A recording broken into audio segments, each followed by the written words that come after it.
સત્સંગથી માણસનો અવિદ્યા મરે છે. સંકુચિત મનની વિચારધારાઓને મારવાનું કામ આ સત્સંગ કરે છે.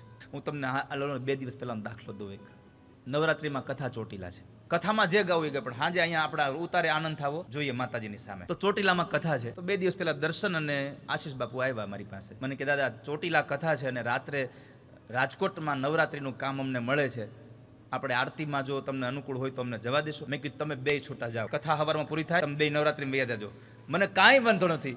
આ કેટલા છે? પંકજ છે, ગિરીશ દાદા છે, હવે તો ખબર પડી જયરામ દાદાની તબલા આવડે છે. તો મંજીરા તો અમારે બધા આ ભક્તોય ખખડાવી લે છે. મારી સાથે કામ કરો છો તો મારે આવશ્યકતા તમારી ક્યાં છે? કથા છે ત્યારે તમે નિષ્ઠાપૂર્વક કામ કરો, અને જ્યારે આપણે આવતીકાલની કંઈ તૈયારી કરવી છે ત્યારે તમે નિષ્ઠાપૂર્વક કામ કરો. બાકીના સમયમાં તમને મજા આવે એમ જેવો જાઓ. શું ફેર પડે?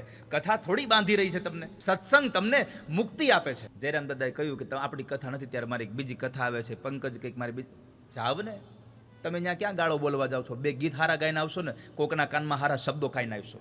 જાઓ ને, ગાઓ. આ તમે ન જાઓ એ તમારી પ્રામાણિકતા છે, એ તમારો ભરોસો. અને હું તો કોઈ દિવસ બાંધતો જ નથી, તમને ખબર છે મારા. તમે આવો તો ભલે, ના આવો તો ભલે, તમને તમારી જિંદગી તમારી છે, જીવો. કથામાં આટલું સમજાય પછી તમને બાંધવાના પ્રયત્ન કરું ને તો મારે વ્યાસપીઠે આવવું જ ન જોઈએ કાલે સવારે.